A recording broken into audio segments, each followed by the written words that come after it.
Yeah, man, so we're back here on Couch Coach Live. Definitely check us out here on LexiInThatRadio.com. If you follow us on social media, man. Follow us on Facebook, Twitter, Instagram. And also, if you're on Facebook, man, check us out. We're on Facebook Live on the Couch Coach Live, man. Of course, you got me, Couch Coach, and also my man Sean Love in the building. What's good? Hey, man, this is our first time out, man. We feeling a little rejuvenated. Oh, really? Yeah, man. I had to kind of get up. I had to school them about this whole how inner workings work. So I had to kind of get off my little, blow off a little steam. Okay. Okay. I'm happy you did, man. It's a touchy subject. It is, man. So you ready for this preview, man? Yes, sir, man. Welcome to we're continuing our 4th annual Couch Coach Live NFL preview. We're starting with the AFC South, and we're talking about the Houston Texans, the Tennessee Titans, the Indianapolis Colts, and the Jacksonville, soon to be London Jaguars. But anyway, yes, sir. So let's start with the Texans, man. What's the pros? The Texans, of course, going to have a healthy J.J. Watt coming off 2 back surgeries last year. You got them. They're ranked number 1 in total defense. I like the upgrade, more so the promotion of Mike Vrabel as their new defensive coordinator. Okay. I like they have a decent running back core. You got Lamar Miller, who pretty much he had 1,000-yard rush season last season. Okay. And I like the Deontay Freeman draft pick from the University of Texas, Hook Horns. Mm-hmm. And I'm very interested about Deshaun Watson. He's one of those guys who I think the future is very bright for him. Mm-hmm. And, who knows, if what's going to happen with him. Okay. Yeah. Okay. So what's your cons? Quarterback. At this point, their starting quarterback is Tom Savage. And Tom Savage, he's a fairly decent quarterback. I'm not trying to say he's gonna light his league up, because I think last time I checked, I think he hasn't scored a touchdown in like 3 years. So that's gonna be very interesting. Of course, Bill O'Brien wants him to be pretty much the game manager. Mm-hmm. And last year they was ranked 29th in total offense and 31st in first down yardage, which is bad for this type of team. Mm-hmm. And also they lost quarterback AJ Boy, which I think he was a very solid quarterback in this league. Definitely a huge shout out to our guy Dwayne Brown, former Hermitage standout, and also former Virginia Tech standout. He's doing his thing 10th year in the league. So definitely shout out to our guy Dwayne Brown. Shout out. Yes, sir. So what games to watch? For the Texans, I got a week 2 date.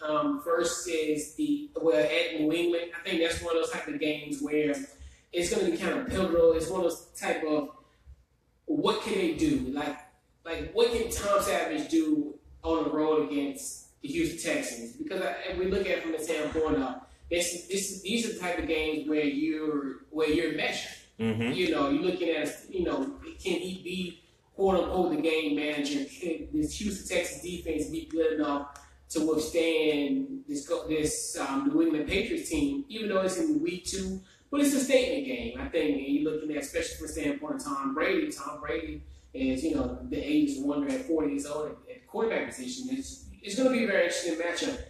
We're hoping it's not going to be like how it was last year, a Thursday night affair. But I definitely want to see what can happen there. And the other game I'm very looking forward to is on week 13 versus the Tennessee Titans. It's going to be at Tennessee. This is one of those games where it's like, where is this Houston Texas team is going to be? This is what is interesting, because you're looking at 13 games in. From what I look at from the record-wise, the projection, I have them pretty much at this point maybe at like 5-7 or like 6-6 or in that type of range. And I think if you have a victory over the Tennessee Titans, which I think will be a big game there, because I think that's going to be like the first week of December. That's going to be a pivotal game for them going forward, and could they compete for the AFC South title? Okay. Yeah. So your wins, you said what, 5, 6? I got the Texans winning 9. I have them winning 9, being 9-7. Okay. So, 9-7. Okay. Yeah. We're gonna move on to the Tennessee Titans. Yes, sir. What's the pros? Jesus, girls, and Marcus Mariota. Marcus Mariota. I think he's gonna. I think with him being hurt last year, that hurt them because I think they were on the verge of being a playoff team. Because last year they were 9-7. Marcus Mariota, I think, with him, the only drawback with him, I think he's a great quarterback. Mm-hmm. The only thing with him is his size. I think he needs to pick on some more weight. But I mean, I think that's going to come with time. Mm-hmm. I definitely like they have a great offensive line, especially spearheaded by Taylor Lewan and Ben Jones. I think Ben Jones is a very complimentary piece at the center position. He's one of those guys who's a bona fide lunch pail leader, the type of guy who you would want to be in a back alley with in the middle of the night. Okay. If a fight breaks out. Okay. The two-headed running attack with DeMarco Murray and also Derrick Henry. I look at them. I mean, they're almost like thunder and lightning. Got like a agile, smaller DeMarco Murray back. You got like a guy like a Derrick Henry who's like weathered. He's at 6'3", 247 pounds. Who we got here on Facebook Live? Oh man, we got I see Coach Reggie. Coach Ship. Saying what's up? What's going on, Coach Ship? The legendary, infamous Scorpio herself, Lexi Ramirez. Okay. What's up, Lexi? Yes, what's going on? Yes. Appreciate you guys checking us out here tonight. Yeah, very much so. Now with the Titans, and also I like last year they were ranked first in red zone touchdown percentage, which is key. And when you in the red zone and you're averaging and you're scoring 72% of your play, 72% of the time. I mean that's huge. That's a big deal for them. Mm-hmm. And I'm a huge fan of this defense. I look at of course your boy Dick LeBeau is defense coordinator there, so he doing his thing. And of course last year they posted 40 sacks. I was really impressed by that notion. And I'm definitely I'm missing my guy Brian Orakpo. He's definitely doing his thing in Tennessee, along with Derek Morgan. So he's doing his thing. Yeah. So and also another guy I really like, who I think is going to have an immediate impact, is Adoree Jackson. He's the cornerback from USC. I think he's going to plug in that space. And I'm not trying to say he's going to fill the AJ Aboye, but I think he's going to be decent. He's going to be to a point where he can fill that void initially, and I think over time he could can mature and be a good player in this league. Okay. What about the cons? With Tennessee, it's the height expectations. I think it's one of those things where I think their biggest disadvantage is going to be this thing of how we consider them like they're the flavor of the month. Everybody, I think a lot of people are really high on the Tennessee Titans team, where it's just like, they were 9-7 last year. They overcome, certain things happen. Last year was kind of a sneaky 9-7 because we looked at the Tennessee team as maybe they were like 2 or 3 years away from being where they are now. So it's kind of like are they at a point where have they ascended, or are they gonna, have they already ascended last year, or are they gonna ascend even higher? Okay. So it's very interesting. I think even in this division, they got what it takes because they have the quarterback. So, Okay. Yeah. Okay. So what games to watch? What 2 games is that we should be looking out for? For them, I say Week 4 at Houston. Week 4 versus the Texans. I think that's going to be a big game for them. And also, I got a Week 11 versus the Steelers. This is one of those type of matchups where I think where it really boils down to, can this team play with the big boys? When you look at it like a team like Pittsburgh Steelers, and that's when I think Pittsburgh hit their stride in that November, December stretch. It's like, this is one of those type of games where we're going to know what Tennessee's made of after this game. So this is going to be interesting. Like I mentioned a little earlier, the Texans game in Week 4, that's more so of just them. Is this their I arrived moment? Where could they go against a defense like a Tennessee, like not Tennessee, but Houston? They go against a defense like Houston and went on the road on the strength of Marcus Mariota's arm, and then the run attack of DeMarco Murray and Henry. So it's going to be interesting though. I think those 2 games are going to be like statement games for them. And you said Week 11? Week 11 against the Steelers, and then we got Week 4. What's the date of that? Week 11, I 11 is November. I think it's right before Thanksgiving. November. Birthday. Yeah. Okay. I think that Sunday is either. I think it's the 17th. Birthday's the 16th. Yeah. Okay. Okay. The 17th. We're looking for. Well, no, 17th is on the because it's like mid-November. I got you. I'm looking for that game. I know they usually have pretty good games though. Yeah, no doubt. Yeah. There's gonna be some good games with that.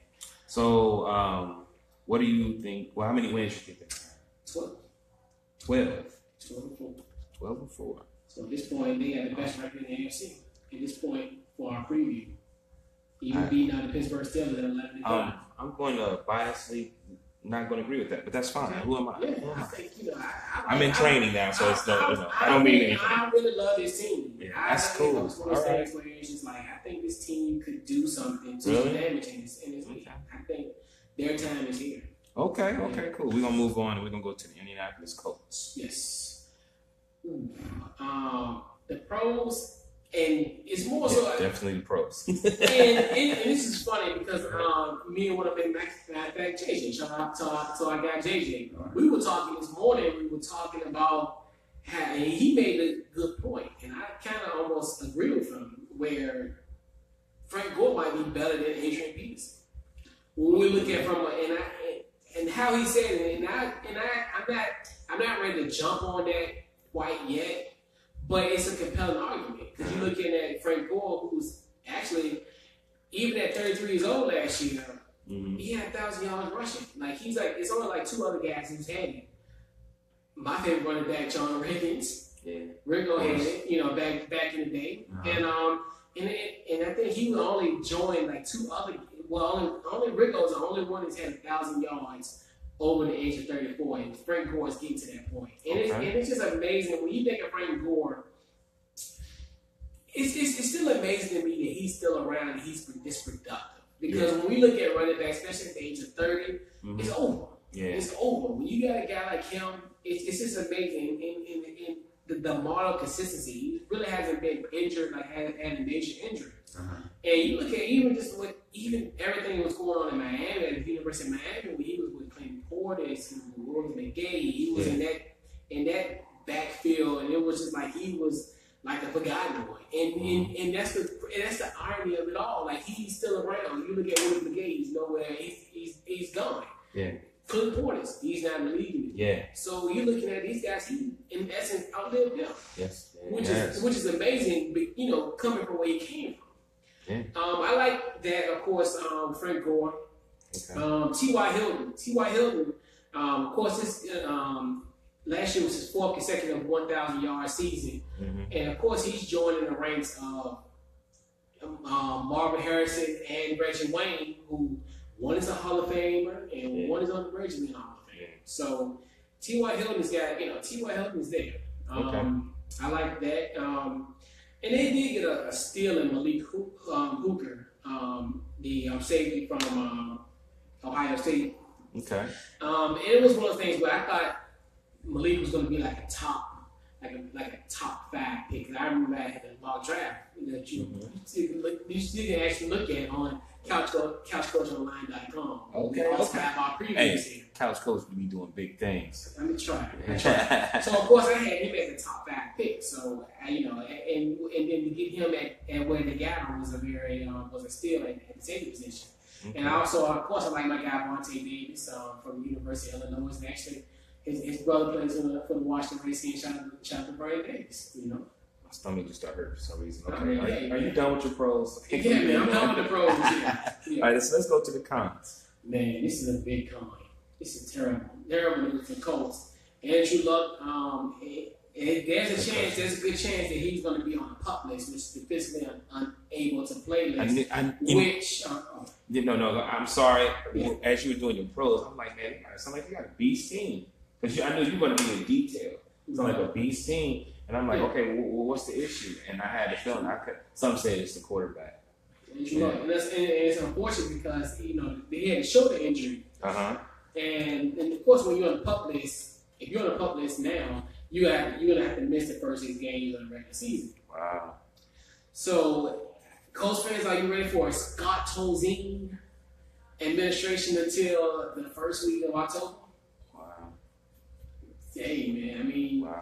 And Andrew Luck, and he had a pretty good year last year, even despite their record. I mean, he had 31 touchdowns and 13 interceptions, which is fairly decent. I mean, for him, for what he's really has trimmed down his interceptions compared to in previous years. So I think he's still a bona fide, legit quarterback in the league. Am I ready to say he's the future of the league? I think there's a guy in Tennessee that's the future of the league, and then a guy that we're going to talk about in the second half of Couch Coach Live in Tampa Bay. Okay. But as far as the youth of this league. So, you know what? That's going to be the biggest con with them. What they're going to do without Andrew Luck. Because Andrew Luck is one of the type of guys, he's like deodorant. On a hot summer day. Like he covers everything that's wrong with the Colts. Defensively, offensively, he covers that. They can win a game, but it's on the back of Andrew Luck. Okay. He covers all the imperfections that this Colts team had. You're so good at details of the pros and cons. My question is, once they start seeing as an organization, once they start seeing these things happen and how they're counting on Luck so much, do you think they already started really making plans to the things they need to do? I mean, I think they're doing what they can as far as we're looking at from the salary cap aspect. They're doing like little things here and there. Their offensive line is a little bit more improved compared to last year. They're doing a lot more of that. And then I look at their receiving course. It's getting a little bit better.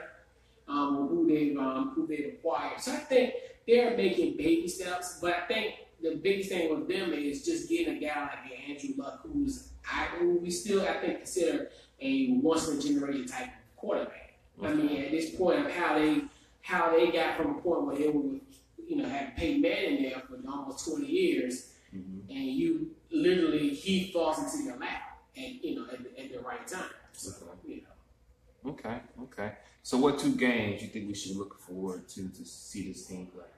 Week 7 versus the Jags. That'll be the first game that Andrew Luck is supposed to be coming back. So that's going to be a big game for them. And then I think week 15 versus Denver. I just think for that game, because I think Denver and Indianapolis, I think they're trending on that 8-9-7 trajectory. So that could be somewhat of an elimination game per se, or more so of a playoff point type of game, where whoever wins that game can have the leg up in the final 2 weeks of the season. So from that standpoint. How many wins do you think they're going to have? I got the Colts winning 7. Okay, so we're going to move on to the Jacksonville Jaguars, soon to be allegedly. Allegedly, the London. Wow. London, but we know. That's just me speculating. There's a lot of people. There's a lot of like banter going around, and that could be a possibility. But I don't think so. I mean, it could be a situation. But who knows? I know the NFL wants to expand to London, and I think they will probably be the willing participants at this point. So, what are the pros of the Jacksonville Jaguars? Just a lot. I like in the offseason getting Tom Coughlin as their GM. I think this is perfect for them because you look at ever since their owner, Sashi Khan, since he's been there, I think they've had like 2 or 3 head coaches and like 2 general managers. And I think you got a guy like him coming in. Is going to definitely infuse, his system, and he's going to be there for the long haul. I like that acquisition. I love this Leonard Fournette pick. I think he physically at 6'1" and 225 pounds could be the next Fred Jackson for this team. I think he could be that kind of like that, the cornerstone running back that we've all yearned for years. Where he could be that kind of guy. Their defense, I've always been a fan of their defense. I like, of course, last year they were 6th in yards allowed. They got a great front. They led by our guy Calais Campbell, who I think they got as a steal. And look at Malik Jackson. Malik Jackson, former Denver Broncos standout, which I think this is going to be his time to shine. We look at, especially from the being in Denver where he was just in a log jam at the defensive line position there. I'm telling you, they got probably one of the best secondaries. Contrary to popular belief, on what we talked about, AJ Boye, actually former Texans cornerback. Now he's with Jacksonville. And then you team him up with Jalen Ramsey. I think that is a bona fide solid secondary. Okay. I definitely like what Jalen Ramsey brings to the table. Okay. What are the cons? Quarterback. You know what? I'm telling you, I like Blake Bortles. But when I did some copious research on Blake Bortles, this stat frightened me. So at the last, I think it was from weeks 5 to like 16. I think it was like a 9-game stretch. He scored 0 points in 16 consecutive drives. Wow. And you can't have that when you got a team like this where you have a phenomenal defense and some decent wide receivers. And I think with the receiving core is one of those things where it's kind of